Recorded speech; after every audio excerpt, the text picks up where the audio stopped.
A very good afternoon to viewers and a very, very warm welcome to you.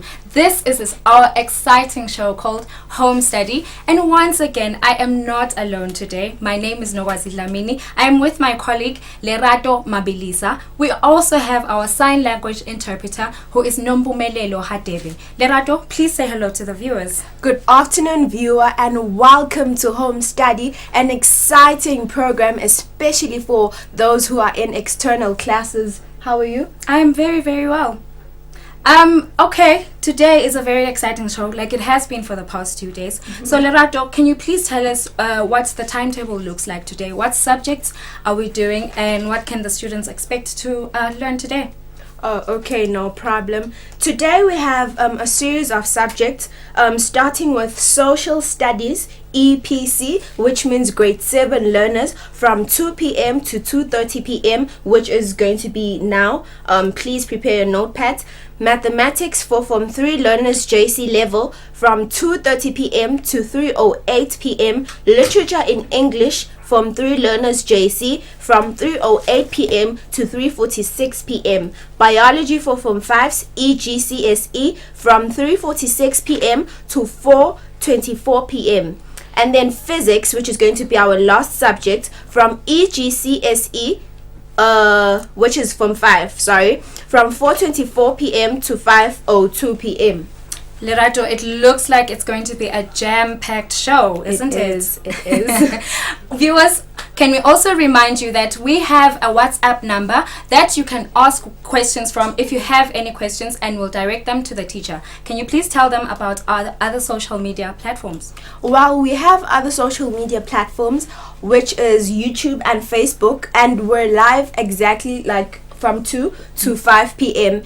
And beware of scams, because people want you guys to pay them. They're making money during this very difficult time. So beware of scams, and only open sites with Eswatini TV logo on them. Can I just also please remind viewers that on YouTube you can subscribe so that you can get a notification from when the show is.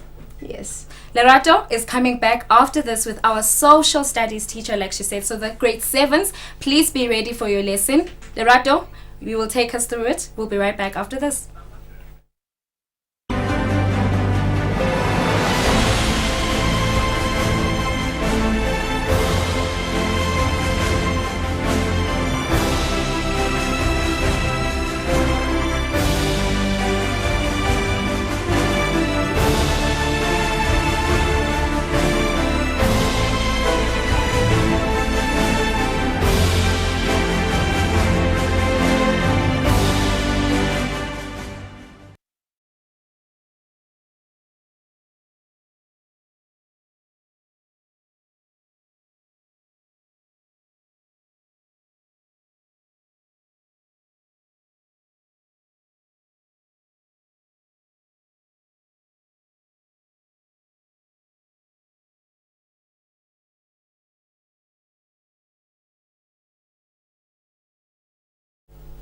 Welcome back to Home Study, an exciting program where you get more indulged on your studies. With me today is Miss ma'am, Gugu Nhlengetfa Dlamini.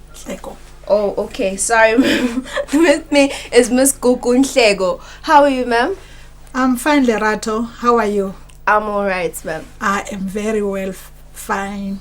Okay, I hear that. Actually, I know. Yeah. Today's topic is going to be colonialism, right, in Africa. And Ms. Gugunhlego is going to be teaching us social studies for grade 7 learners. Please tell us more about our lesson for today. Our today's lesson is about colonialism in Africa. As we all know that Eswatini was once colonized. So we are going to learn what made these European countries to come to Africa. What were they interested in Africa? And what led them to come? And what made them to see that Africa is a continent that they can come and have colonies in. Okay, it is common knowledge that the principal powers that colonized other countries were Britain, Portugal, Italy, you name it, ma'am, right? And they affected these countries economically, politically, and socially as well. So without wasting any further ado, please take us through the whole process. Thank you, Lerato. Now we are going to talk about, or we are going to learn about colonialism in Africa.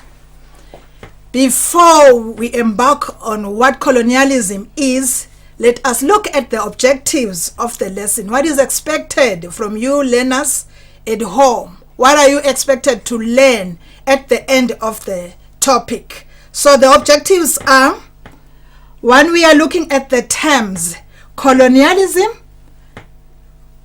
colonization, a colonizer, colony, and Scramble for Africa.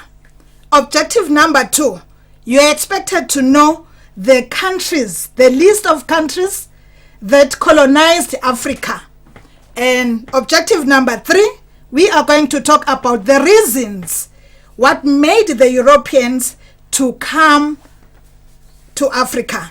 And the last one, we will discuss the main reasons why the Europeans scrambled for colonies in Africa. And Lerato, as we are going to continue here, now we are going to look at the key words. These words are very important because they are used in the lesson. We need to know them, and these are key to the lesson. And these words are colonialism, colonization, a colony, a colonizer, and Scramble for Africa. As we are going to look at these words here, we are now going to go to the definitions of the terms because we need to know what these terms mean. In order for us to learn more on this, we need to get them clear. What do they mean? And as we are doing them, as we are learning them, we are saying here, colonization is when a powerful country, it is when a powerful country takes over and rules another country. It is when a powerful country takes on and rules another country by sending its people to live in that country. That is colonization. Another point here is a colony. What is a colony? Because we need to know what is a colony. We are saying when we are talking about a colony, we are talking about a country that is ruled by another country. Another term that we need to know is a colonizer. When they are saying you are a colonizer, what do they mean? We are talking about a country that takes control, a country that takes control of another country. So colonialism, as we are saying, our topic is about colonialism in Africa. Colonialism are the beliefs and practices. They are the beliefs and practices of a country which has colonies. Colonialism are the beliefs of a country that we are saying colonialism are the beliefs and practices of a country which has colonies.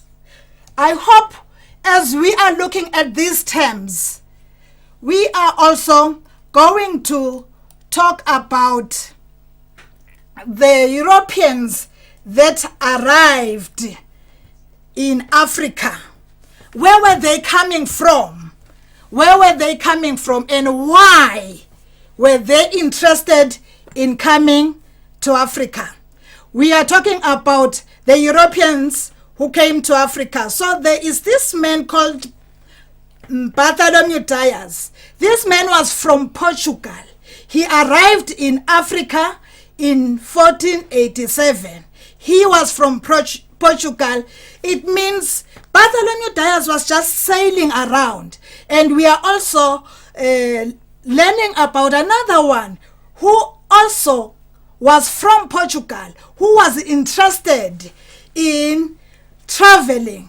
That is Vasco da Gama, who came in 1497.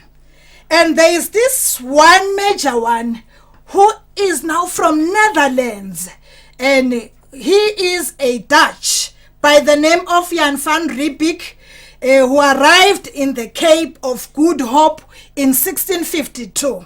So we have got this world map which is showing us where these were coming from. So as you look at the world map there, we are looking at Netherlands there, and they were sailing around. It means there was something that was forcing them. There was something that they wanted to know, which they wanted to know. And this was their voyage. And we are saying today, they moved from Netherlands and they came to Cape Town. And we are saying this is the Cape of Good Hope. Why are we saying it's the Cape of Good Hope? It is because when they were sailing to the east, they didn't have enough for fresh food that they can have. But they tried by all means that if we can build a fort at the Cape, then that is where they will empty whatever they carried from home and then get something fresh, which will now take them to India, because their journey, they were going to India. As they were going to India, they were going to get some spices. So we all know that spices can be used in two ways. We use them to give our food taste or flavor, and also we can also use it to spice whatever we want to spice. And now, as we are looking at this world map, we are looking at their journey, and as they journeyed around, they also met people at the Cape. And as they met people at the Cape, they did not just say, we are happy with the people that we found at the Cape. There were people who were living there and they have their own lifestyle, which means when they arrived at the Cape, they had to change some of the lifestyle that the people at the Cape were living. And Lerato, as we are continuing here, we are now going to make the learners understand that life at the Cape was, first of all, life at the Cape, when they arrived, it was good because they gave the San and the Khoi some stuff that the Khoi were not used at. And as they were happy, they even intermarried with the San people, which means the relationship was good. But with time, life changed, because we know that life changes now and again. And now, as you have seen these countries, we were talking about Belgium, we were talking about Britain, we were talking about France, we were also talking about Portugal, and we were also talking about Spain. But we also looked at the countries that were colonized.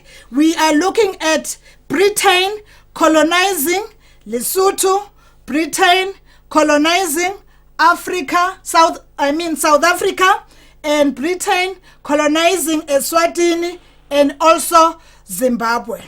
And we are also looking at Portugal. Portugal colonized Mozambique and also colonized Angola. And then we are looking at France. France colonized Algeria. Lerato, are you enjoying what we are doing here? Yes, ma'am. As we are enjoying it, let's continue then. As we continue, let us also look at the reasons why they colonized Africa. What are the reasons? What are the reasons that made these Europeans to colonize Africa? Lerato, as we are still looking at the reasons, I want you to say something that will make the viewers take note that this is very important. We are not here to just wail away time, but we are trying to help them. As social studies, sometimes they are saying it is one of the subjects that is difficult to learners. But as we are now doing it here, I think it is going to be easy for them to understand that social studies is just a subject that is understood by everyone. And now, as we look at the reasons why Europeans colonized Africa, we are saying this was after the Industrial Revolution in Europe, whereby they were using machines to lead to high production of goods in industries. So what do we mean when we are saying it is in the it was during the time of Industrial Revolution? We are saying in Europe they were able to make things not using manpower, but they were using machines. And another point that you have to look at here is then there was a need for more and new markets to sell their goods. So as there was a need for more and new markets to sell goods, maybe what they have produced, they need to get it clear that there must be markets, because you cannot produce things and not sell them somewhere. When you are producing things, you need to get a market where you can sell the things. So that is why then, that was one of the reasons that made them to colonize Africa. They do have their goods, but where are they going to sell those goods? So it needed them to go to Africa where they could sell their goods. Then another point is they were looking for raw materials like precious minerals like gold and diamond. Look at the word precious, which means they were not just looking at any mineral that they can come across, but they were looking at those minerals that once they get them, they are going to make something which will appetize those that they were going to sell those things to. That is why then we are counting gold. Gold is one of the precious materials, because from gold you make a lot of things.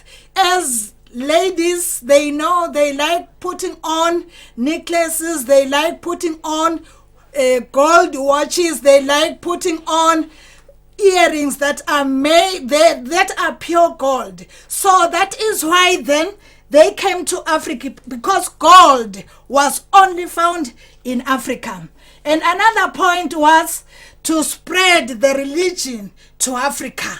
So when they looked at Africa, they thought Africa is a dark continent, and they also thought that Africa as a dark continent, they are superior than Africa. So that is why then they said, let us go and then convert these Africans, because when they arrived in Africa, they found the Africans doing their own things, and they didn't even know what Christianity is. They were living their own traditional religion.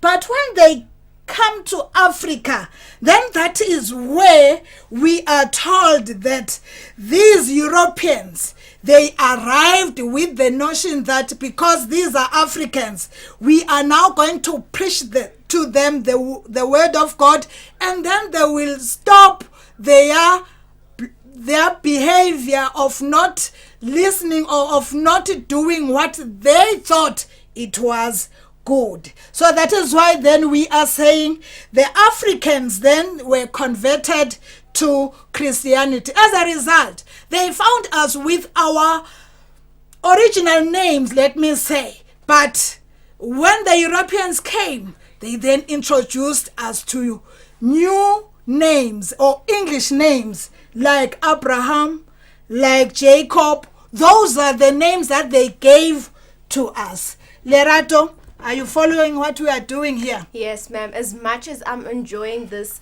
topic, can you please just take a quick water break and then we'll be back and Maga Kuku will continue. Oh.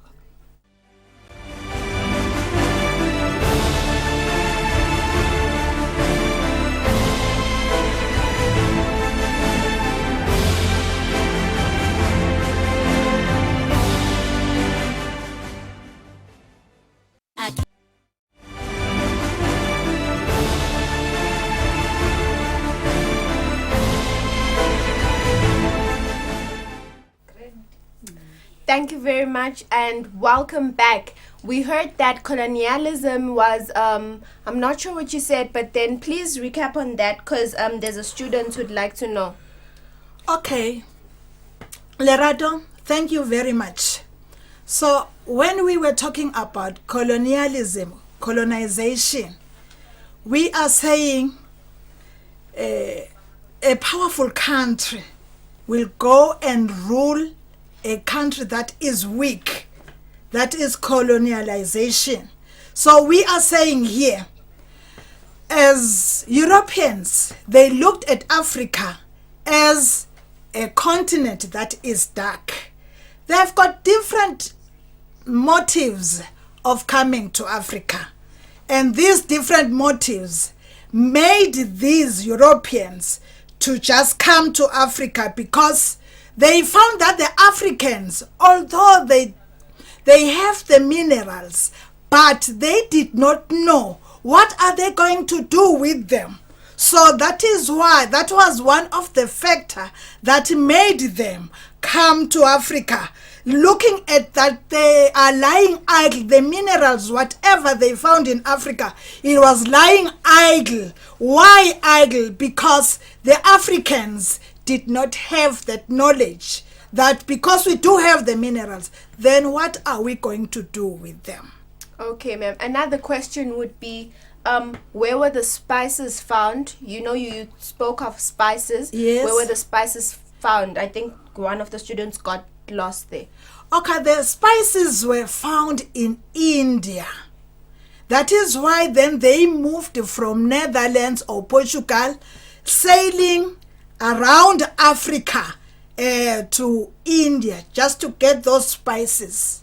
Okay. So that they use the spices. Even today, you can't sometimes eat food without spices. You are telling your neighbor or your friend or your mom saying, "Mommy, the food is not good," because some spices are not added in that meal you are eating. Okay, thank you very much, ma'am. Please continue with the lesson. Okay, now let us look at the minerals that were found in Africa. We have counted that we have got gold. So we are saying gold was used for a number of things. And we are all happy about gold because if you have got a necklace, everybody will go and check you around your neck. What are you wearing? It's gold. You are a superman or a superwoman. And then from diamond, there are also some of the things which we Africans couldn't use the diamond. We were just having the diamonds and we couldn't use the diamond profitable. And that is why then the Europeans said, in Africa, Africans are rich. And that is why then they decided to come, saying they do have the minerals, but they can't use them profitably. Crude oil also is also some of the minerals that are found in Africa. Iron ore, coffee, cotton. The jersey that I'm wearing today is made out of cotton. And the cotton was found in Africa, but we could not make the jersey. It needed the Europeans because as a dark continent, then we thought that it wasn't good for us to have those in fact, we didn't have the machines for making the clothes. That is why then they came to Africa to help us. As we continue here, we are going to look at the minerals that were found in Africa. From the map here, we have got coffee, we have got gold, we have got crude oil, we have got also coffee in Madagascar, we have got iron ore, we have got cotton, we have got diamonds in Botswana, copper in Zambia, gold in South Africa. So many of these minerals, they were all in Africa. But the problem was we did not know what we will do with them as they are here in Africa. We were just happy that we are rich, we're a rich continent, but we did not know how to use them so that they become something profitable to us. As we continue here, we are all also going to look at the scramble, because sometimes as we are talking here, some of these reasons that we are looking at here, we are just looking at, as we spoke about the reasons before that led to the colonization of Africa. Those reasons, the materials, the markets, we did not have the markets, but we needed, the Europeans then came to Africa to take these minerals, and they had to send those minerals back home. As they send those minerals back home, then that is where they manufacture them and again bring them back to Africa. And when they brought them back to Africa, then they charge us, and that is how they made their wealth. And that is why Africa became poor. Sorry, ma'am. Yes. I hear that there's crude oil which we had in Africa. I'd like to ask if actually the viewer, the student, would like to ask if the crude oil is still found and if it's still available in Africa. The crude oil is still found in Africa. It is still there in Africa. But the fact that we are still not sure, we are still not good on how we can make the petrol. We shouldn't be going outside importing petrol even here to Swaziland. Ma'am. Another question from the viewer as we wrap up would be, how many countries were colonized in Britain and how many countries were colonized in France? Okay. Britain colonized a number of countries. I will just count a few. Britain colonized Eswatini. Britain colonized Zambia, Rhodesia, South Africa. I can't finish counting them.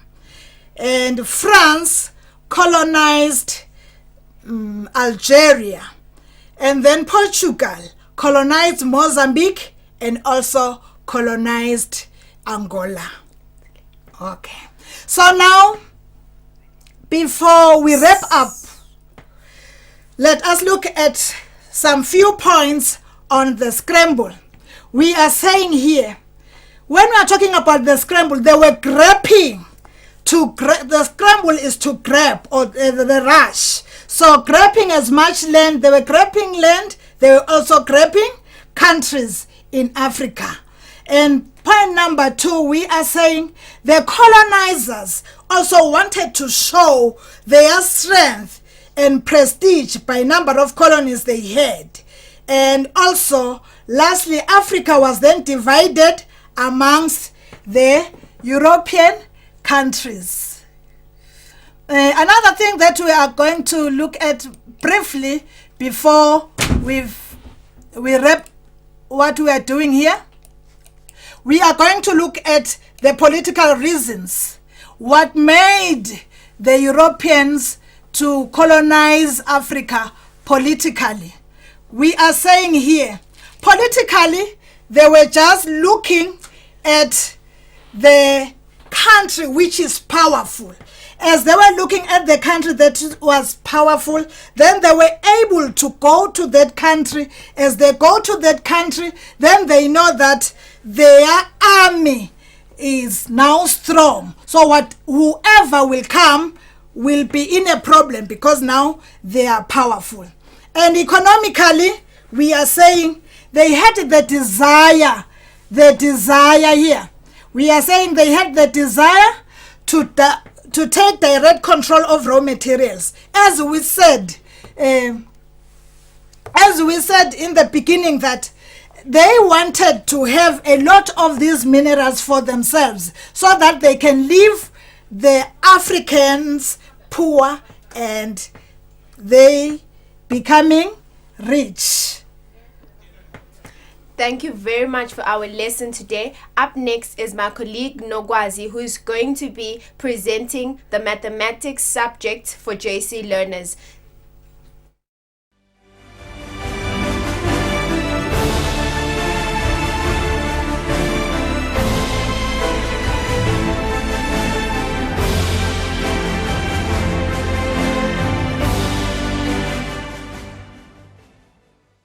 Nkosi abesizwe msidisi nkosi samdanyela emabhubhu esiniphisa lezodana yakho besiyekela lokubuyela lokuhle.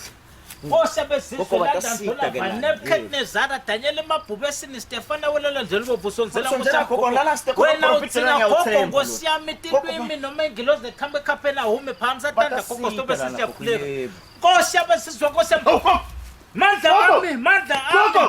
London fish kwasami mtheleng amanti mfana mtheleng amanti hayi amanti ngivuse esimolise ngilozi yabezizwe ngishaya kano wikiso ngilozi Nebukadnezara emanti akhe makhulu kakhulu hey sana ngilozi Gabriel hey wena ngithemba mprofeti simolise msakuthinthana nalo ngahafu lo kweshelele msakuthinthana nalo muntu ngithi mina nangiwala angiwiswa ukuthi unemandla lo mntana lo lemandi lokhuluma ngayo into lebekufanele ayisebenzise ekuqaleni ke ngiwiswa kumangala ukuthi ukhona umfulo ngaphatha lomunye etandla ngathi gesi negogo ngilapha spiritual not physical lethi tandla ta Gabriel ngilozi lenkulu lalela la wena mthana mina ngithintwa ngumuntu ngumangaliswa ngilokho ngithenisa nje la emadolobheni ndonke ndzawo donke kuyashunyayelwa simolise ukuthi akugezwe tandla ungakathinti lokudliwako qala ngekugeza tandla ubuye endlini yangasese emthoyi nawubuya ugeza tandla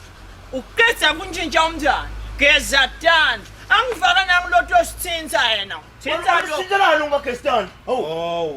mina ngiyelapha unani Lapho wena ufuna ukusikhulisa koko nami ngangeveritin koko bathi nana sifo nyalo bathi coronavirus koko COVID-19.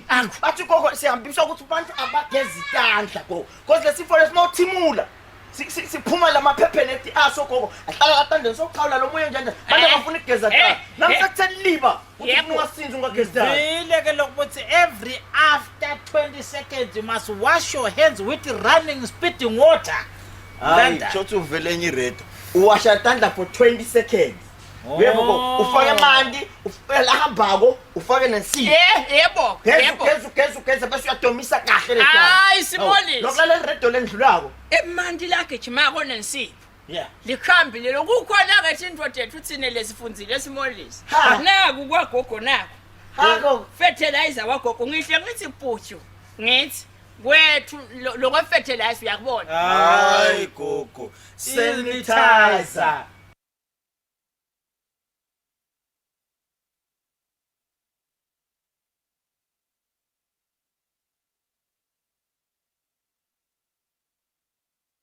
The basic protective measures against the new coronavirus. Wash your hands frequently and thoroughly with soap and water, or use alcohol-based hand rub. Maintain social distancing. Maintain at least 1 meter distance between yourself and anyone who is coughing or sneezing. Avoid touching eyes, nose, and mouth. Hands touch many surfaces and can pick viruses. Once contaminated, hands can transfer the virus to your eyes, nose, or mouth. From there, the virus can enter your body and make you sick. Practice respiratory hygiene. Make sure you and the people around you follow good respiratory hygiene. This means covering your mouth and nose with your bent elbow or tissue when you cough or sneeze. Dispose the used tissue immediately. If you have fever, cough, and difficulty breathing, seek medical help early. Stay home if you feel unwell. Follow the directions of your local health authority. Stay informed and follow advice given by your healthcare provider.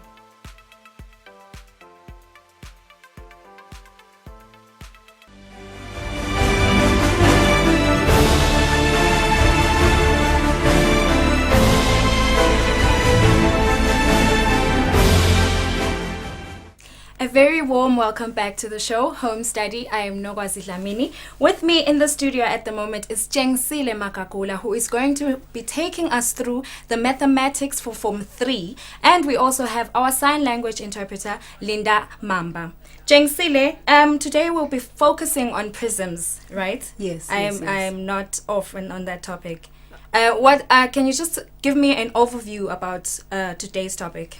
Okay, today's topic is on prisms, Mm-hmm. and our main focus is on the volume of prisms. Okay. Yes. Okay, if my memory serves me right, a prism is a polyhedron, right? Yeah. With two parallel faces called bases. That's the prism. Am I correct? Yeah, it is a prism, but it's not the general one. Okay. Now you are defining maybe a cube or a cuboid. Okay. Yes. All right, so I was wrong on that. No, you were not wrong. It is a prism. Okay. But it's all right. just that it has a special name. Okay. It can be a cuboid or a cube. Okay. So you were right. Okay, Yes, I was you were right. right, Okay, I yes. didn't expose myself there. No, I was right. you didn't. You were right. Yes. Okay, Yes. Form 3s, I hope that you are ready. Get your pens and your papers and maybe your calculators. Jengsile, you can carry on. Thank you so much, Norazi. We do not need calculators for this lesson because it's JC mathematics, and the papers we do not use calculators. Okay. Norazi, yes. Onogwazi, thank you. So today's lesson, as we have just said, is on prisms, and we are going to be looking at the volume of prisms. Maybe before we go any further, let us just look at how are these volumes important in our daily lives. Well, the volumes of prisms are used when they are construction buildings, because since this house will be used for this and this purpose, so its volume, that means the dimensions, that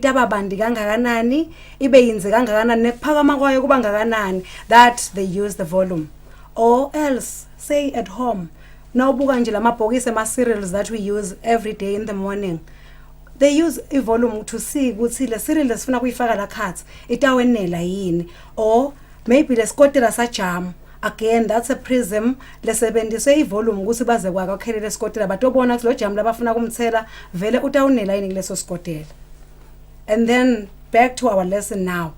By the end of today's lesson, you are expected to be able to calculate a volume yema prisms. Like we have just said, that is our subtopic. So you will be expected to calculate the volume of prisms. And secondly, we are to be able to calculate the volume of a cylinder, which is another special type of a prism. Before we get into our lesson again, you are expected to know how to calculate the area of polygons and of course the area of a circle, because for our lesson we will need to know how to calculate these areas. Getting to our lesson, we will need to see what this prism is, or maybe before we can get there, we can define a prism. A prism is a solid or a three-dimensional shape with the same cross-section throughout its length. I have underlined a solid and 3D shape and then cross-section na length. Okay, the solid and the 3D shape are just the same things. So, ngidawusebenzisa ke lo 3D to try and explain what this prism is. Maybe before sifike ku 3D, let us start lela kucala khona ku 1D. One-dimensional shape, we can use a line. And our line here, let us just say it is 1 centimeters long. A line liba ne length, which is here 1 centimeter. So we can only measure the length, and a line liku 1 dimension. Masingena ku 2 dimensions now. Sifika siba ne rectangle. As we can see, the line belinen for nje length kuphela. But when we get to the rectangle now, we have 1, 2, 3, 4 sides. Onke lama sides ane length, just as we can see ukuthi angema line. But sekhona lesekhlukile ke nyalo ngoba sesik 2D sesingakhona kubala the area. Asesibekisa sithi le rectangle yethu inema dimensions lathi 2 centimeters by 4 centimeters. Lesikhona kukwenda ku 2 dimensions lebe singakakhona ku 1 dimension kuthi sesingabala i-area. I-area lokungilendzawo lembonywe ngule rectangle la, or what our rectangle here has covered. Now our area would be given by 4 multiplied by 2. In short, we multiply lama sides ethu linye ngalinye, which is the length here, multiplied by our breadth, and we will get 8 square centimeters. Now note, for the length we said it's centimeters, but for our area now we say it's square units. So area is measured in square units simply because we multiplied 4 centimeters by 2 centimeters, and centimeter multiplied by centimeter gave us square centimeters. And then now we move to our 3-dimensional shapes. Since we have seen guti ema 1-dimensional shapes ana length only, and then the 2-dimensional shapes ana area. Ema 3-dimensional shapes ngilawa ke lesitabe sikhuluma ngawo, let us introduce her to volume, because wona akagcini ngekuba nale length yalama edges nale area, kodwa wona bese sikasiniketa the third property, which is volume. But to explain more, sitawubona nasesibuka lama examples ethu that will follow. Maybe before we can go to those examples, let us look at cross-section. Since we said a prism is this figure that is in 3 dimensions, lesitayibona masinyane lokufaka ekhathi le cuboid labekse ngayo sisinokwazi nasicala le lesson ingena la kulama shapes ethu lana lo 3-dimensional, or we say it's a solid. And then now, since it has the same cross-section through its length. A cross-section yini ke leyon? A cross-section in it is this thing when you have, say, a loaf of bread at home and uzama kuyikhatha. Let's just, with our eyes, imaginary eyes, envision the loaf without lama crust, and then you are trying to chop it. It will take the shape of a cuboid. And then when you try to slice your loaf, if your planes parallel to the face, it means all the slices will come out as rectangles. And then we say the rectangle there is the cross section of your loaf, because onke lama slices good slices triangle, but all the slices will come out the same. And we will see this cross section when we view our examples latawulandzela ukuthi oh for a cuboid kutabe kukanje, for another shape kutawube kukaso. And then we go to our next point on prisms. Prisms, they are named using their cross section. That leads us to naming of prisms. Prisms have names. Like sisinokwazi bekashito ukuthi there is this particular prism lenema faces la linganako that are parallel to each other. That prism itself has a name. It is a cuboid, like we said. But maybe before we can use cuboid, we can come to the naming. We said we use the cross section. And then this particular one has a cross section that is a rectangle. If our cross section is a rectangle, the resultant one would be a rectangular prism, which is also known as the cuboid. Remember, its cross section is a rectangle, and it's a rectangular prism. And then we move to the other one with a cross section which is a triangle, and we call that one a triangular prism. From triangle, it's triangular prism. Maybe you can think of another one where the cross section is a pentagon. A pentagon, and we will call it a pentagonal prism. A pentagonal prism. I know in your mind now you're playing with the names of polygons and trying to name your prism, which is very good of you. And then we move to our next prism, which has a cross section of a circle. Now we do not say this is a circular prism or a circular prism, but since this one is a very special type of a prism, we call it a cylinder. We call it a cylinder. It is easier to name them like a triangular prism, rectangular prism, when we are using the polygons as our cross section, but for the circle it's the cylinder. Now we will be able to view our pictures or diagrams where we can see the prisms, say the cuboid, the triangular prism, and of course the cylinder. That leads us to our next example, or our first example.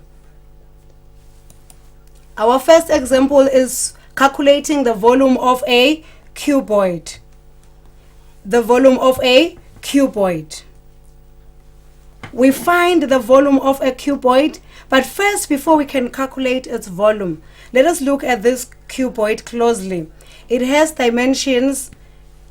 Here, maybe it's not clear to you, it's 8 centimeters, and this other side, the height is 5 and the width is 4, which means it's an 4 by 5 by 8.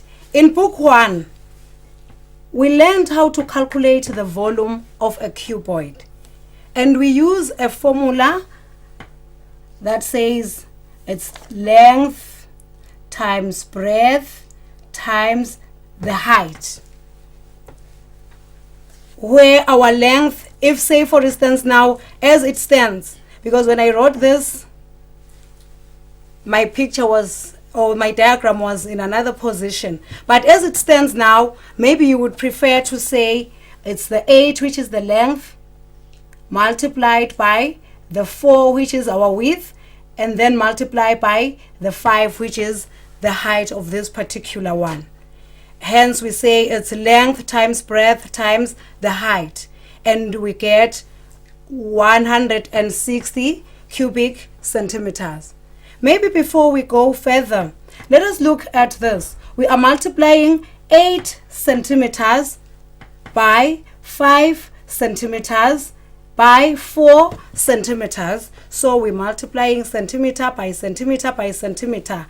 Hence, we get cubic centimeters. cubic centimeters. Since we multiply centimeter by itself 3 times, that is why we get our cubic centimeters. This method was very good for calculation of volume of cuboids and volume of cubes. But the challenge with this method is that it is only applicable for the calculation of volume of cuboid and cubes, but cannot be used for any other prisms. Hence now we need to find another way on how to find the volume of prisms. That introduces us to today's formula, which says for the volume of any prism, we need to multiply the area of its cross-section by the height or the length of that particular prism. We multiply its area of its cross-section by the height or the length. Why do I write the length here? It's because we can use the height and the length interchangeably.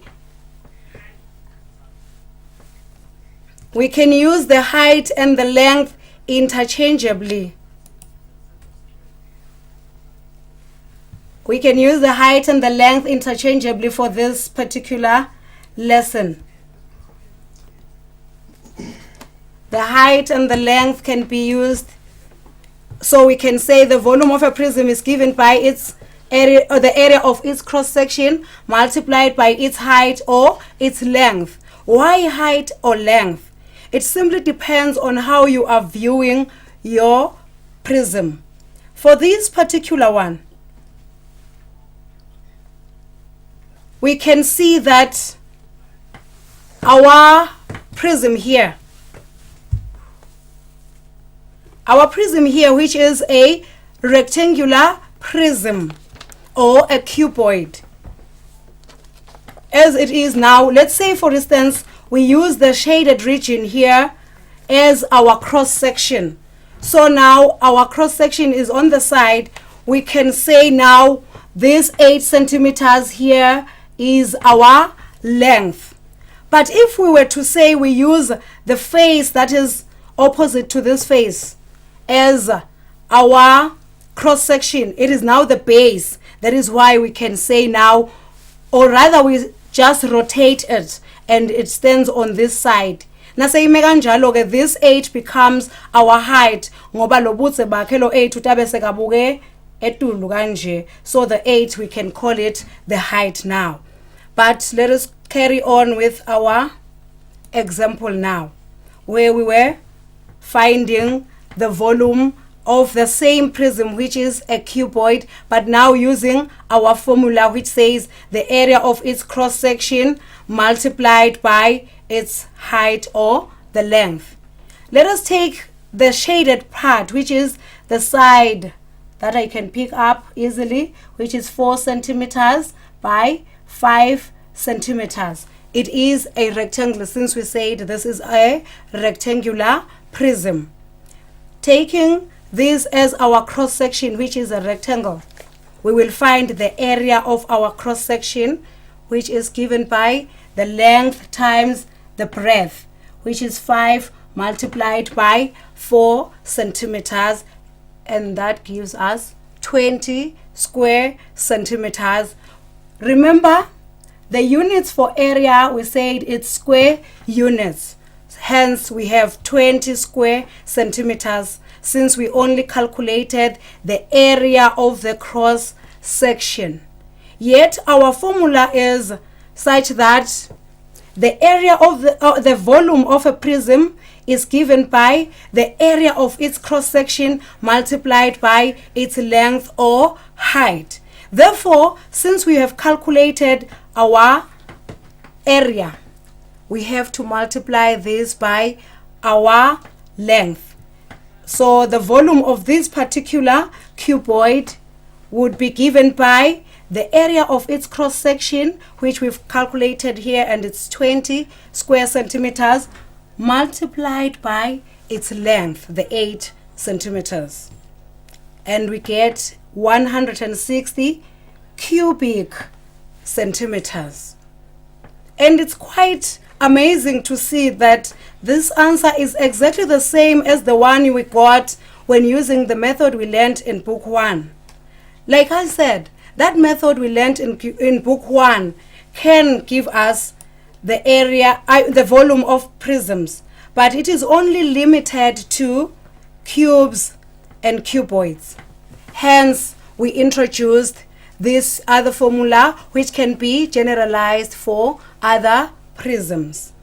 Let us get to our next activity. Our next activity, which deliberately I made it to be the learner's activity, because you are trying now to be part of this lesson. Now, the learner's activity. We are looking at this prism that is before us now. This prism here, and you are trying to name it. You just simply look at its cross section. And its cross section here is a triangle.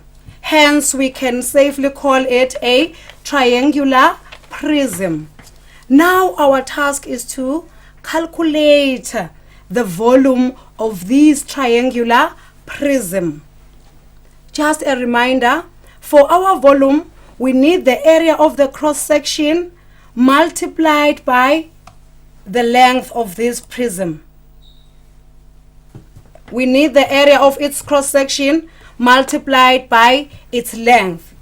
So now we want to find the area of our cross section, which is now a triangle. And we will briefly remind ourselves about how to find the area of a triangle.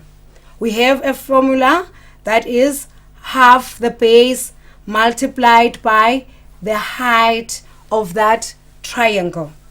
Maybe we can step back to our diagram so we can see now which is the base and which is the height. If we take the 4 centimeters here for our base, it means now we have to find a height that is perpendicular to the 4 centimeters. And since we can see that at this far corner here, there is this box here which represents a right angle, which is to tell us that we have a right-angled triangle. Hence, this is a right-angled triangle, which is to tell us that the 3 centimeters and the 4 centimeters are perpendicular length, which safely says this can be our height and this can be our base. Then we can substitute in our formula, which is half the base times the height, and we have half times 4 times 3, which gives us 6 square centimeters. Remember, area is in square units.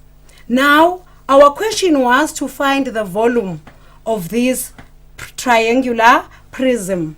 And as we can recall, the volume is given by the area of the cross-section multiplied by the length.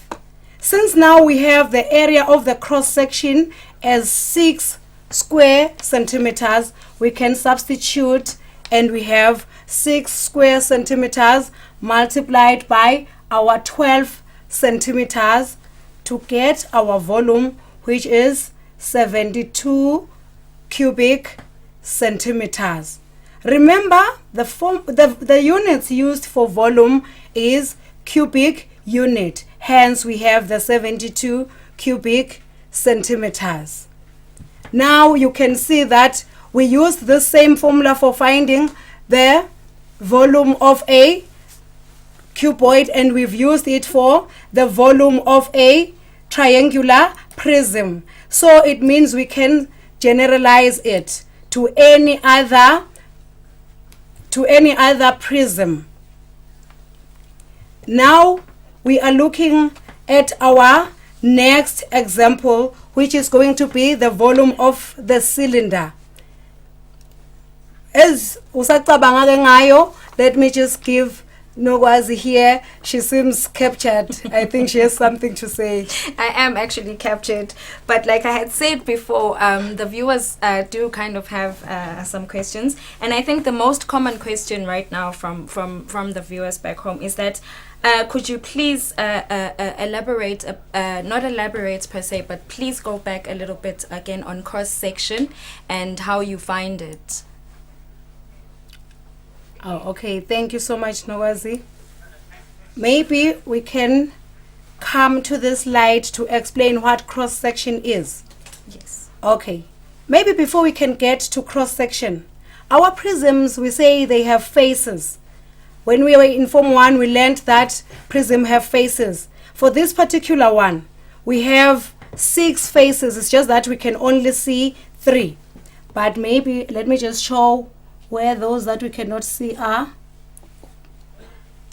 because we have 6 faces, but it's just that for this particular picture we can only see the 3. Using this red line now, you can see that there is a face that's on the surface, and there is another face on this side, and there is another face now at the back of this prism, which makes it to be 6 faces. And of these faces now, we can pick any of these faces because now it's a cuboid to make the cross section, which we say now we can, let's say we pick this side to make it our cross section. By definition, we said the cross section has to be the same. So when we say a cross section, we mean a face in this particular prism. And this face here now, if I were to cut somewhere here in the middle of this, our prism, using another rectangle in the middle, it means the rectangle that I'll find here has to be exactly the same as the rectangle at the edge. That would give us our cross section. And if I cut anywhere along this object, I still would get the same. Maybe we can illustrate better, Nogwazi, using the triangular prism. The triangular prism, we cannot use the side that is a rectangle, say this side now, here, and say we call this one our cross section. Simply because if I were to cut anywhere here, I won't get something that is similar to the rectangle that's at the bottom. Hence, we can use the triangles for our cross section. As you can see, if I were to cut anywhere here in the middle, I can still get a triangle that is similar to this one and this one here. So when we look at the cross section, it is the only face. It's only the faces where if I cut anywhere, I can get something similar to that. Okay, so Chancellor, can I please just interrupt you right there? We have just run out of time. Okay. I am sorry to the viewer, but if there's anything that you have missed, we are live on our YouTube channel, and our program is also available on our YouTube channel. But I'll ask you to just wrap up. I'll just give you, for the viewer that asked that question, I'll just give you just maybe like a minute or so to just wrap up that answer for me, please. Oh, okay. Mhlawumbe ngibeke ngalo lwakangwane. Le cross section isho ukuthi la ngitawube sengijube khona kutawube kungitriangle ofana ngamashini alo triangle ngimbona Sorry, ko can you ngalo. please use English? Okay. But Oh, in English. The cross section here, since it's a triangle, and we say it's the only place where wherever I cut on this, if I were to cut here and cut nicely, I'll get a triangle that is exactly the same as the triangle on this face and on the other face. That can be our cross section. Yet if I were to cut anywhere else, like maybe across like this, I would get something very, very different. It won't be the same as the one on top here or the one at the bottom here. So our cross section now, we say it is a triangle because it's the only place where I can cut and get the same face. Okay, Chancellor, thank you very much for being with us. We hope to see you again soon. probably. Form 3s, I hope you got that.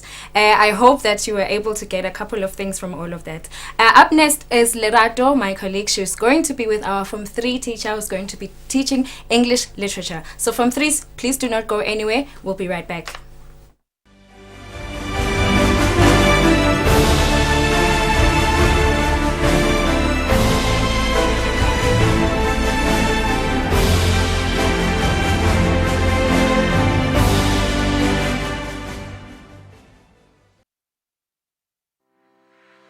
Buhle bethu imvelo yethu. Buhle bethu tindzawo tethu.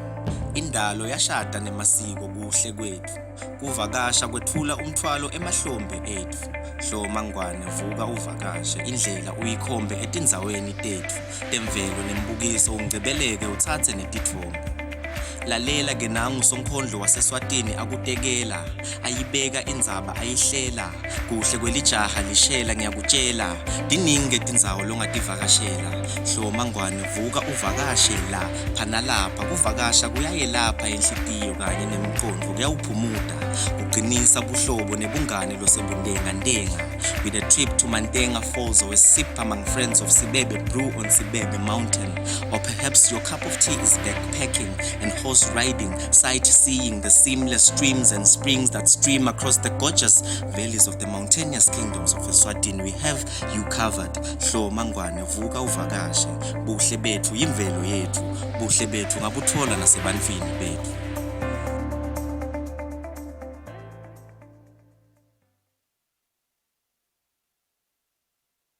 COVID-19 is an infectious disease caused by a new coronavirus introduced to humans for the first time. It is spread from person to person, mainly through the droplets produced when an infected person speaks, coughs, or sneezes. These droplets can land in the mouths or noses of people who are nearby. These droplets are too heavy to travel far in the air. They only travel approximately 1 meter and quickly settle on surfaces. This is the reason person-to-person spread is happening mainly between close contacts. The exact time that the virus can survive on surfaces is not yet known. So it is wise to clean surfaces regularly, particularly in the vicinity of people infected with COVID-19. Hands touch many surfaces, which can be contaminated with the virus. You should therefore avoid touching your eyes, nose, or mouth, since contaminated hands can transfer the virus from the surface to yourself. When coughing or sneezing, cover your mouth and nose with the bend of your elbow or use a disposable tissue. If a tissue is used, discard it immediately into a closed bin. The most effective way to prevent the spread of the new coronavirus is to clean your hands frequently with an alcohol-based hand rub or soap and water. This will eliminate the virus if it is on your hands. Stay healthy and prevent the spread of COVID-19.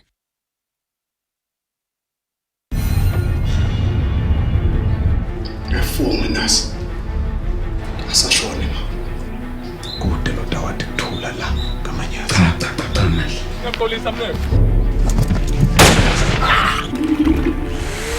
no ngikuphela ukulezama ukubalekela ukuthi singumndeni simunye sivale kwazana sonke yini lamanyana lawa wena uyaphila kahle la no angeke uyimele lempilo ufuna ukuyisusa utawushaka kabuhlungu What the hell is going on? Don't touch me. What is she doing here? ngicabanga sinecabanga le nto angesabi impi mina I need to talk to her. Sorry. Kukhula sitagcina sibonela sejubile nyana. Hi, sweetie. Unjani? I'm pissed.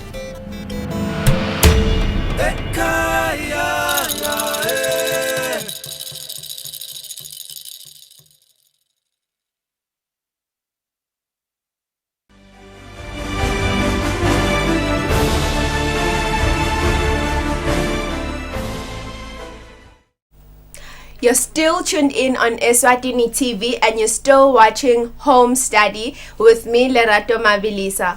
With me today is Miss Samgelsiwe Dlamini Nhlengethwa, who is going to be taking us through for literature JC.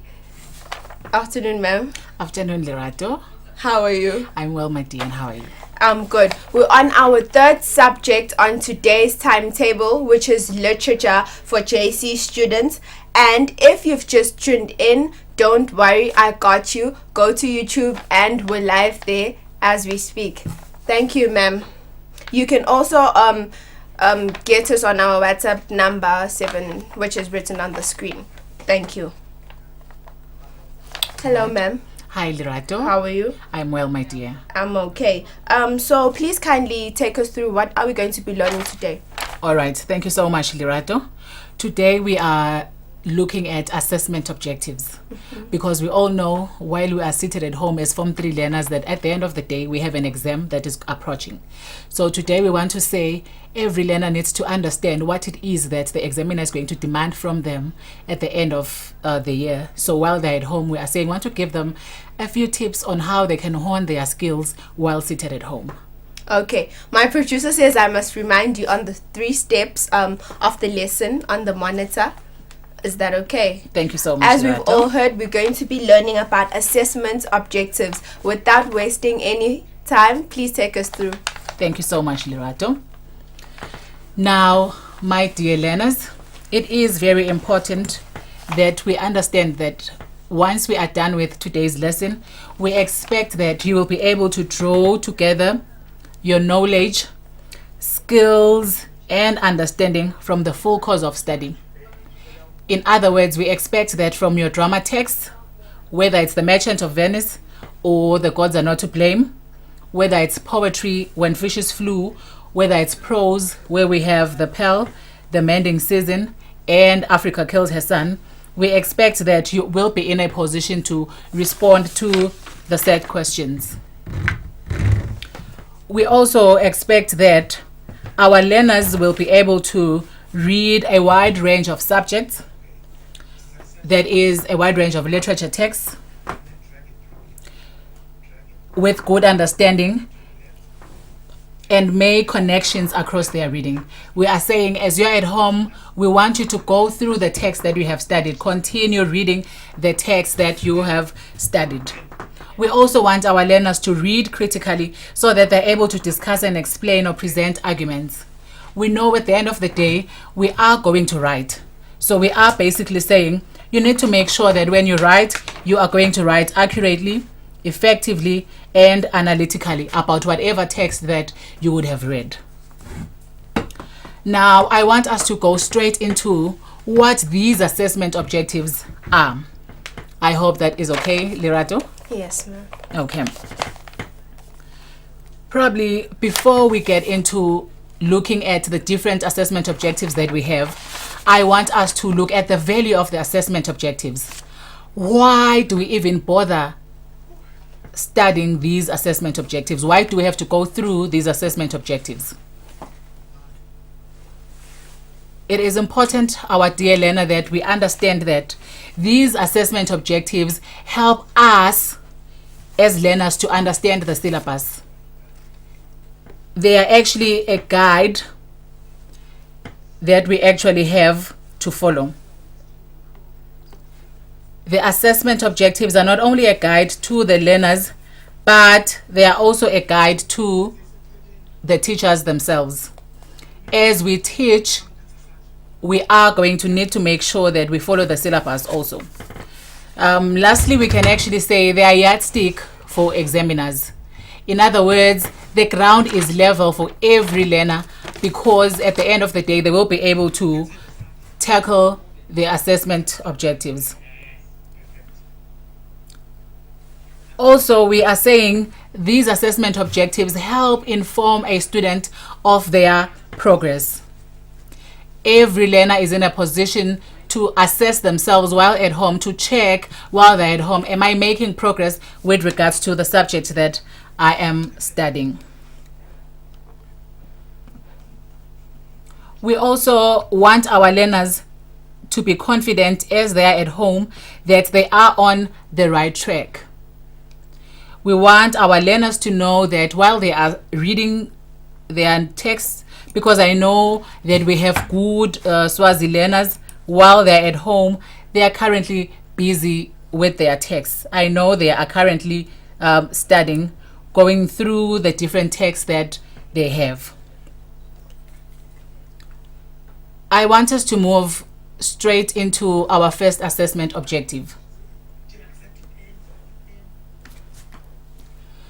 Students need to know that they will be assessed on their ability to show detailed knowledge of the content of literary texts in the three main forms, that is drama, prose, and poetry. It is important that we pay attention to these two keywords: detailed knowledge. We are saying every Swazi child needs to know that as they are studying, as they're going through their text, they need to ensure that they know what is happening in the text, and not just to a small percentage, but detailed knowledge, meaning they need to master whatever is happening in the text as much as they possibly can. If, for instance, you are studying a drama play, you need to know what happens in each and every act and each and every scene. The same applies with the poems. I know we have about 21 poems that we're currently doing in JC. It is important that you know all of those poems. So while you are seated at home, we are saying go through those poems, dear Lena. Go through those poems. Remind yourself to ensure that your knowledge on the text doesn't get rusty. And also to ensure that your knowledge is detailed. You don't find yourself omitting some details in the text, whether it's your poem or whether it's your prose, that is either your novel or your short stories. Now, I want us to move on to assessment objective number 2. It is important that we understand the meaning of literary texts and their context, and explore text beyond surface meaning to show deeper awareness of ideas and attitudes. Now, I have these keywords that I've highlighted here because I want us to discuss them at length. We are going to begin with the first part of our assessment objective, where we appreciate the understanding, or rather the meaning of the text and their context. I want us to look at the keyword context in detail, because this is the make or break of a story. If, for instance, we are looking at a poem, Caged Bird, the poem is very exciting. It is a sad poem, but quite an exciting one at the same time, written by Maya Angelou. The poem is set in a particular context that Maya Angelou has decided to actually use. And we expect that every learner should be able to appreciate that context. I want to make another example from prose. If we look at the story The Pearl is set in a context whereby we know that the society is a patriarchal one, meaning the men dominate. Women are seen as inferior in the setting.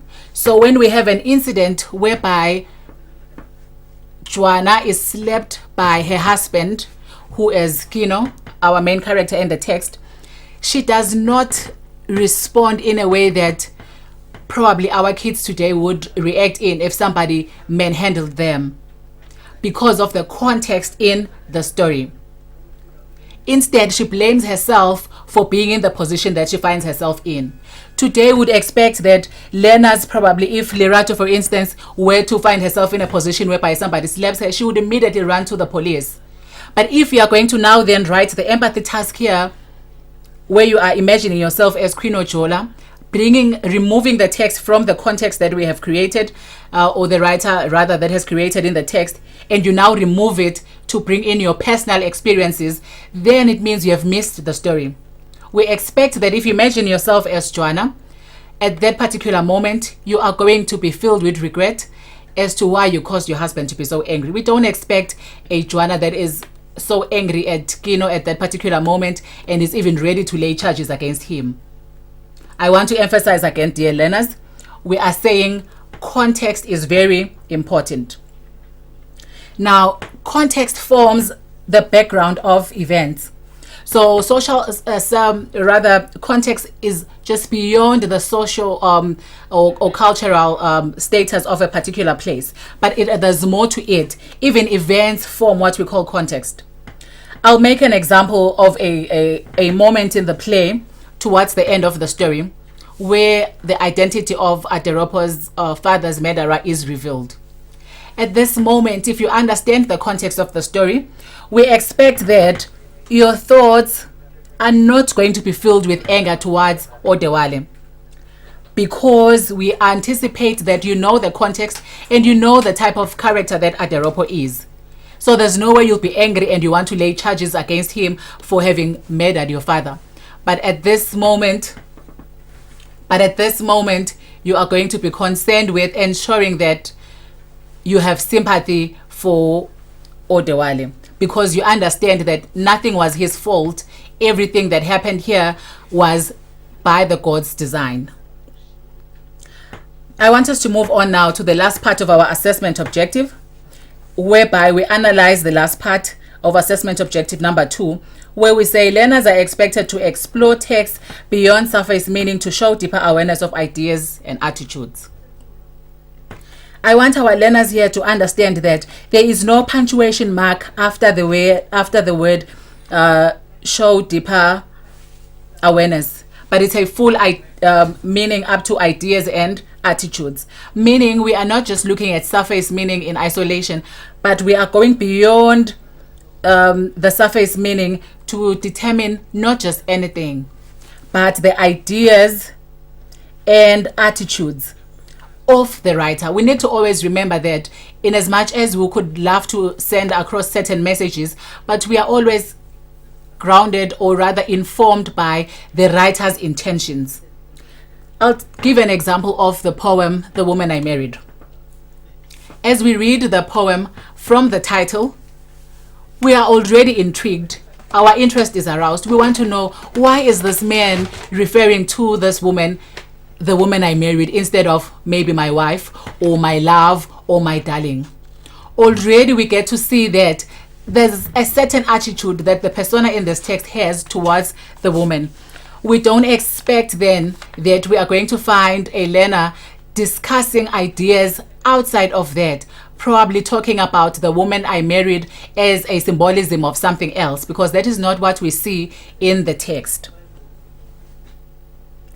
Another example probably that would look at is an example from the poem A Sudden Storm. A Sudden Storm is another exciting poem filled with a lot of visual and auditory imageries, very exciting to read. When we go through this poem, it is very important that we do not separate it from its context. The moment I think of A Sudden Storm, as a Swazi child, I think of the storms that we normally find ourselves faced with in summer in the country.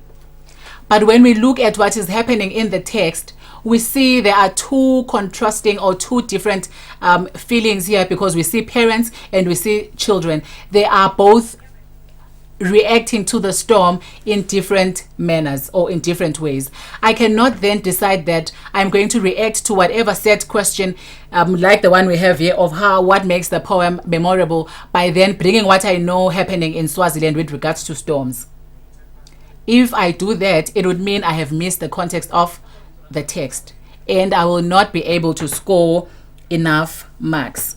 So please make sure, my dear learner, that you do not mix the context of the story. This can never be overemphasized. It is very important that we look at these contexts of the different texts that we study very carefully and critically. I want us to move a step further now to look at another assessment objective, because we don't have only 2 assessment objectives, but we have quite a number. Precisely, we have 4 assessment objectives. I want us to get into assessment objective number 3.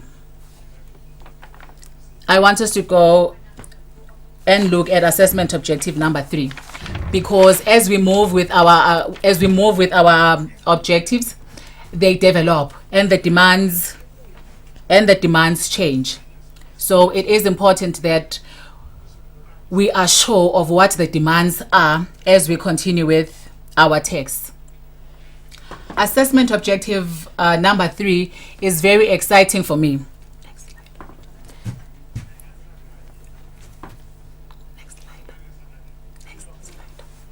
It is very exciting for me because now we are moving on to a much more deeper level now. I hope you noticed, dear learners, that as we move from assessment objective number 1, detailed knowledge, that appears so easy.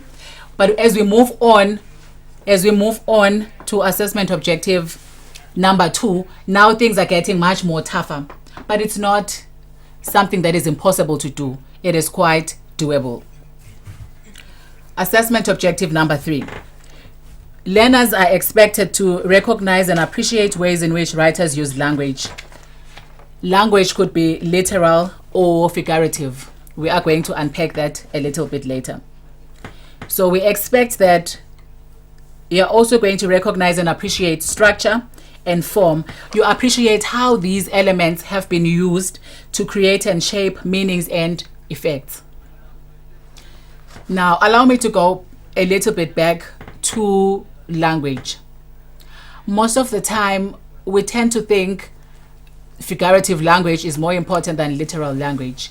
All aspects of language are important, and we need to make sure we use them to our disposal. When we talk about literal language, my dear learners, we are talking about the ordinary use of language. That is the dictionary meaning of each of the words that we have. Literal meaning.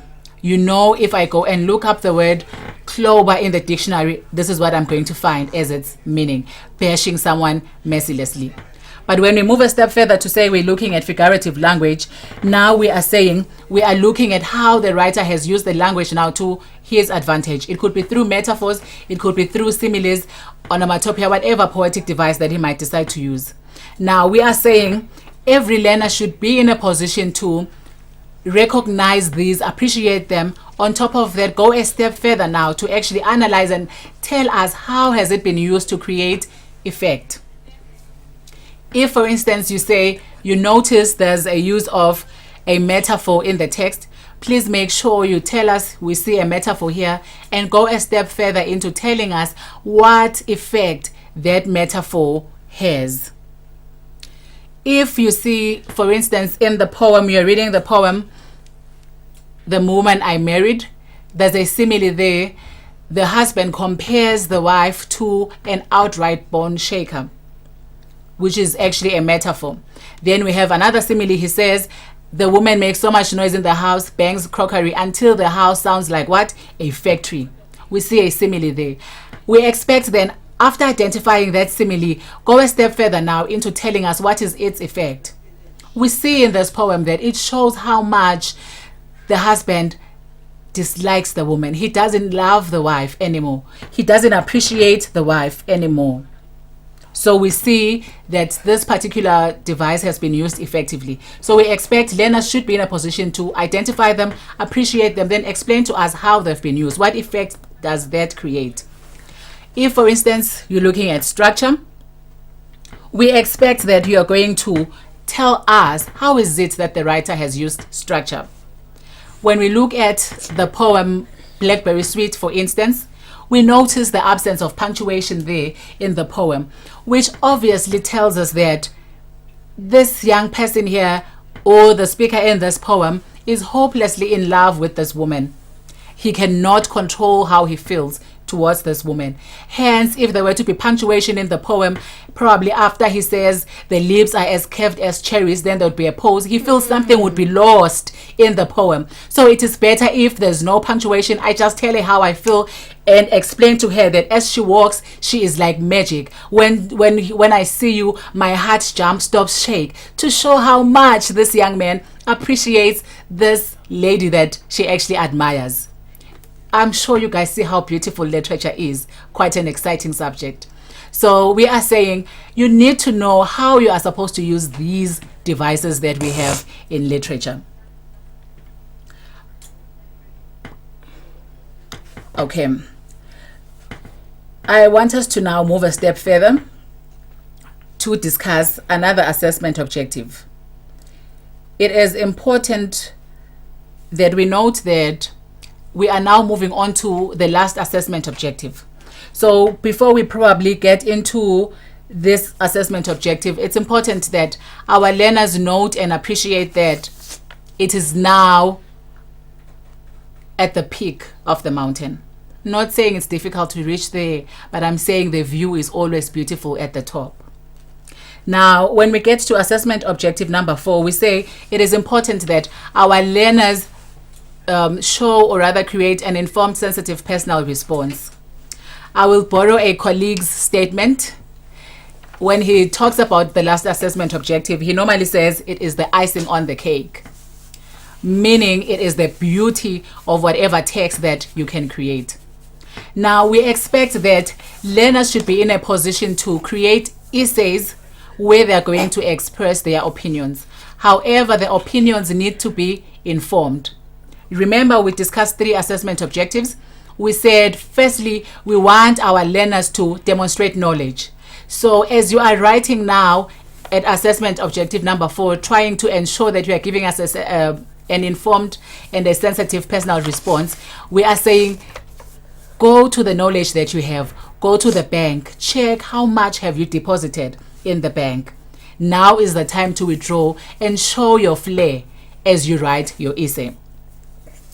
I'll give an example of a question extracted from the drama text, The Gods Are Not to Blame, our last act in the play, where we see the final tragedy. In that particular moment, we are told that as Aderopo plucks out his eyes, he does it calmly. And we get that information through the voice of the first chief. He tells us how calmly, and he repeats the use of the word calmly to show us how Odewale goes about plucking out his own eyes as he had promised. A learner who is informed and who is sensitive to the use of language is going to respond to a question probably that requires that you demonstrate or show how sadness has been created here carefully in selecting and noting that the use of the word calmly here has been repeated. A sensitive learner is also going to go a step further now into telling us how this shows the determination that Odewale has in ensuring that he fulfills that which he had promised prior as punishment that will be given to a person who decides not to listen to what he had said, the person who is responsible for the murder of his father,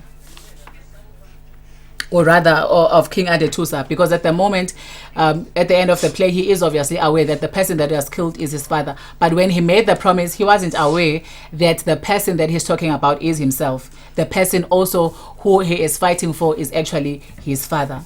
So at the moment he was faced with so much turmoil in his head. So we are saying it is very important that if you are now creating a sensitive response, show to us how effectively the text has been used. Show us how the writer has done this effectively. Lirato, you have a question? Yes, ma'am. Okay. The viewer would like to know that in a sympathy question, are they supposed to just list the sympathy feelings, or are they supposed to explain them? All right. Thank you so much, Lirato. It is very important, my dear learners, that you need to explain. In literature, we always say we use the peel approach, meaning you give us your point. So if it's a question about feelings, we expect that your point is going to be the feeling that you have at that particular moment. We then expect you're going to go a step further now into identifying an appropriate example from the text. After you have given us that example, we expect that you are then going to explain that example that you have given to us. Then lastly, you are going to link the example that you have given to us to, as well as the explanation to the question. Is there another question, Lirato? Yes, ma'am. A Form 3 learner is asking as to which poems they must concentrate on. All right, thank you so much. An interesting question. Now, I do not want to mislead my children. I love you guys at home so much. If I were to tell you I know which text will be in the exam, I would be lying. Which is why we are making these efforts to try and ensure that while we are at home, we continue going through all the texts that we have studied. So in general, we are saying all 21 poems need to be known. So I cannot exactly tell you which ones are going to be in the exam. Okay. Is there another question, or we can continue? We can't continue, ma'am, unfortunately, because time is gone. Hey, there's no time. But I'd like to say thank you to our followers on YouTube. Sibusiso Sogo, Hlelelo Lelo, Sibusiso Sogo, Tuba Ngumalo, Ni Kwapena Ayer Ni Kwapena ARYEE R Tuba Ngumalo and Hlelelo Lelo. Thank you guys for your continuous support. Thank you for watching. Thank you for subscribing, and please continue. Ma'am, we've come to the end of our session. I hope you enjoyed teaching, because okay. Please wrap up. What would you like to say? Probably as my concluding remarks, I would actually emphasize to learners that please ensure you are going through your text. Our next lesson is going to be an introduction to poetry, and I know quite a lot of you are so excited and looking forward to what it is exactly that you are going to be studying, or what the demands of poetry are. So make sure for our next lesson you have your poetry anthology When Fishes Flew with you, so that as we go through the different poems that we have in our series, you know you are covered. Thank you so much for listening and watching us. Okay, thank you so much, viewer at home, for watching. Up next is Nogwazi with biology, and later physics. And from me today, this is my last session. Thank you very much for watching.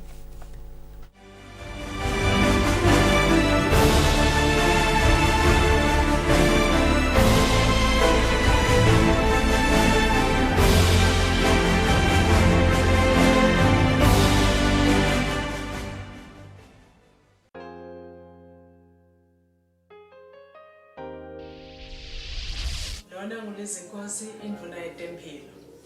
Lamuhla ngiyachubeka ngusata sive ukuthi sigeze tandla ngemanti lahlobile nesipho. Nesipho lekhona. Geze tandla takho. Ngisho ukuthi tandla takho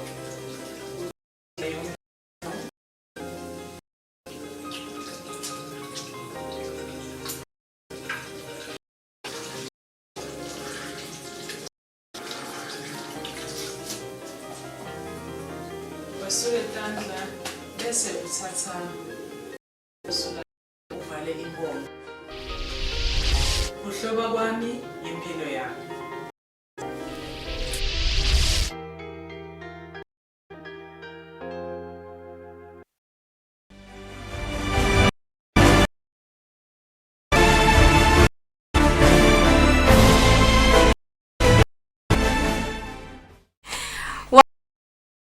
Home, Minogwazi back again.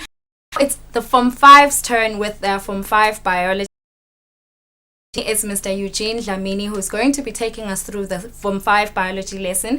And our sign language interpreter, Zanele Motsi. Mr. Dlamini, how are you doing today? I'm very well, Nogwazi. How are you? I am awesome.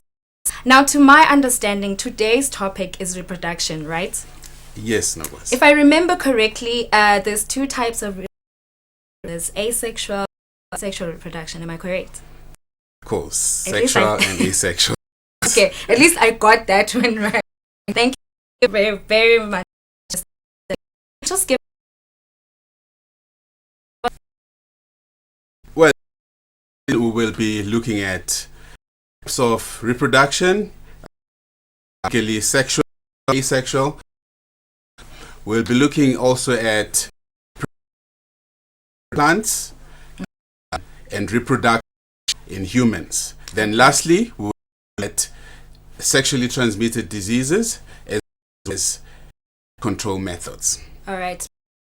Thank you very much. Viewers, I hope you got the remind you that we are live and to also remind you that please do our WhatsApp line.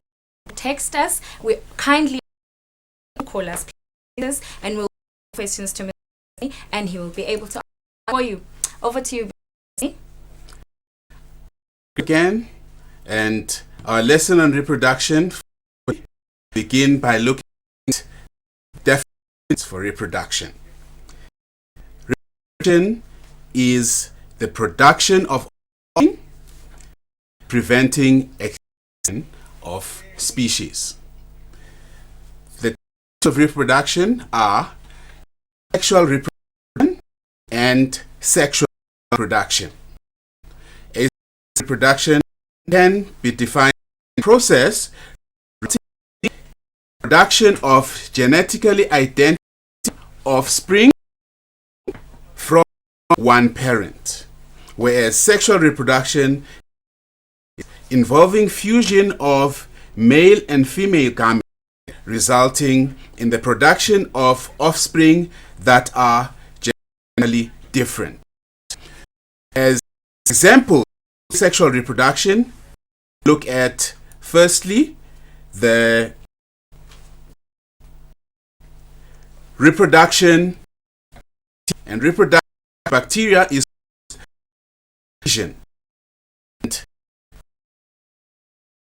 Division DNA, which replicates into two, formed in between, cell splits into two daughters. The two daughters, you notice, are identical genetically to the parent. The second example of asexual reproduction is reproduction in fungi.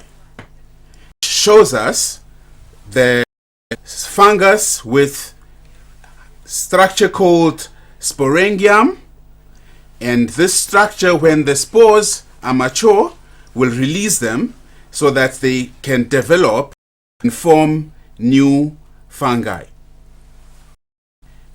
A third example of reproduction asexual is tuber formation in potatoes. And our illustration here shows us the tubers forming underneath the ground, the tuber plant, and that the tubers have got buds which have the potential to develop into new plants, as illustrated. Our last example of asexual reproduction is asexual reproduction in sugarcane. And in sugarcane, asexual reproduction is by means of cuttings. When the stem is cut into pieces where the nodes and internodes appear in each of the pieces, and the nodes are able to form new shoots and new roots, which can then develop into new plants. Our next slide, or our next discussion, is on the advantages and disadvantages of asexual reproduction. Asexual reproduction has a number of advantages, and amongst the advantages are that the good characteristics of the parent are passed to all the offspring. Another advantage is that there is no mate required for this type of reproduction. Thirdly, asexual reproduction is rapid. Asexual reproduction also does not need any mobility either for the gametes or for the organism looking for a mate. Lastly, asexual reproduction allows organisms to easily colonize new environments because there is no need for the organism to first get a mate for it to be able to reproduce. Next, we look at the disadvantages of asexual reproduction. So the disadvantages of asexual reproduction are firstly that there is no diversity, which means that the organisms will all be identical, and since they're identical, there is adaptation to new changes in the environment. Also, the organisms, because of that, are more prone to extinction and are also likely to become overpopulated and to deplete the resources in that particular area. Genetic diseases are also transferred to the offspring because, as I have said already, the offspring genetically are identical to their parents.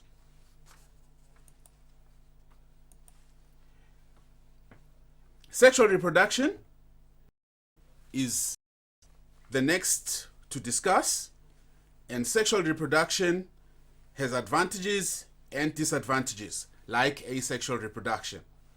Amongst the advantages of sexual reproduction is that sexual reproduction promotes variation since the offspring are not identical to the parents. It also increases an organism's survival chances should there be changes in the environment because of this variation. Lastly, genetic diseases may not be passed on to the offspring since the offspring will not be identical to the parents. Those are the advantages of sexual reproduction. Now, the sexual reproduction also has got several disadvantages. Amongst the disadvantages of sexual reproduction is that sexual reproduction requires two parents. And because there's a requirement for two parents, then obviously reproduction will be slow and potentially there will be fewer offspring that will be produced. Our next slide looks at sexual reproduction, specifically in plants. Plants, as we know, produced by means of flowers. We have got the male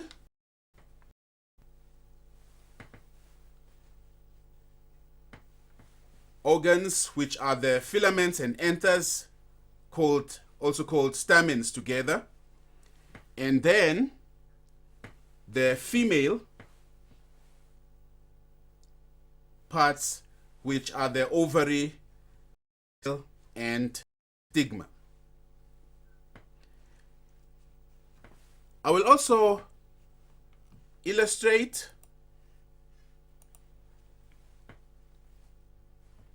a monocotyledonous flower.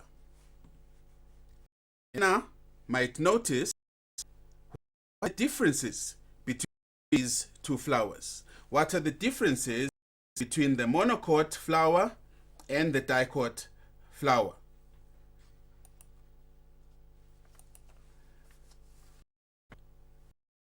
Differences are that in the dicot flower, the petals are larger and colored. The stigma is inside the flower. Flowers are also inside the flower and noticeably smaller than wind-pollinated flower. Pollen grains are large and spiky to be able to be transported by the insects compared to the wind-pollinated flower.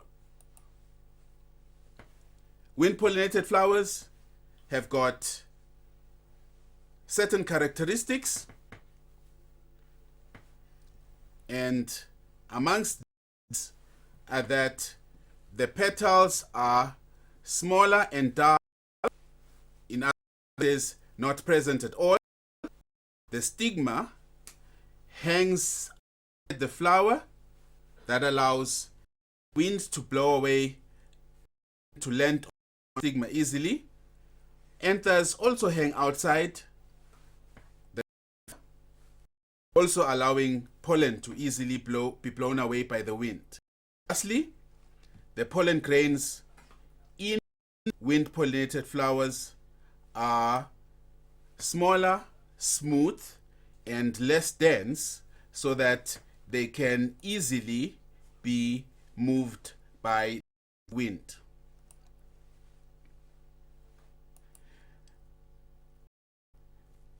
Two basic types of self and cross-pollination. Now, the difference between those is that in self-pollination, pollen is transferred from anther to the stigma of the same flower or of a different plant on the same plant. Whereas in cross-pollination, the pollen grains are transferred from the stigma to from the anther to the stigma of a flower on a different plant. So that's the difference between self and cross-pollination.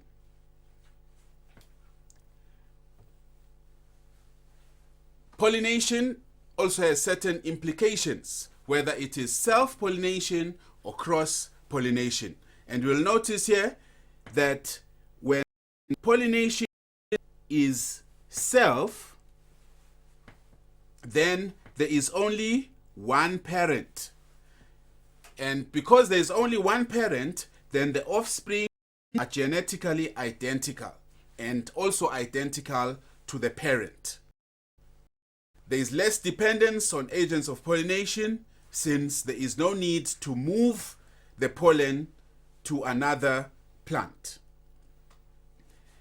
And there is reduced capacity to adapt to changes in the environment because there is less genetic variation.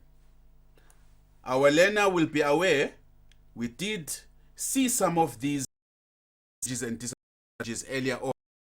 We talked about sexual and asexual reproduction.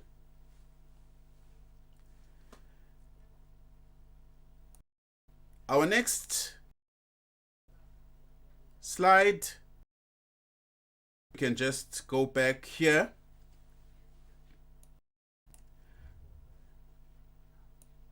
Away from growth of the pollen tube, we were talking about pollination, and just try to move forward.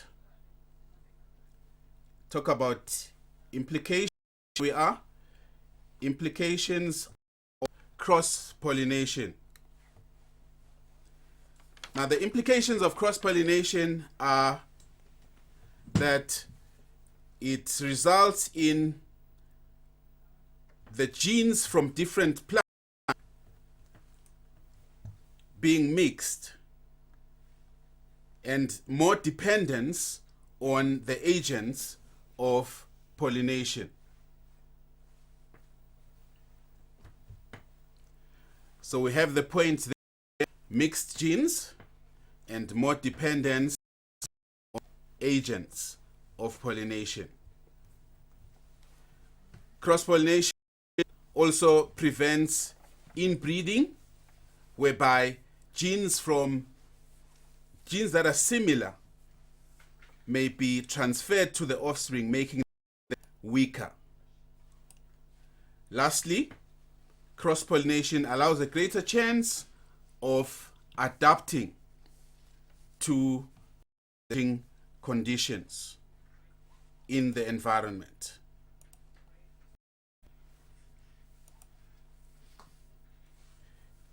Yes, Nolos. Mr. Dlamini, can we just take a bit of a break, and maybe you can just have a little bit of water, and then we'll come back and continue with our lesson. Thank you so much. We'll be right back.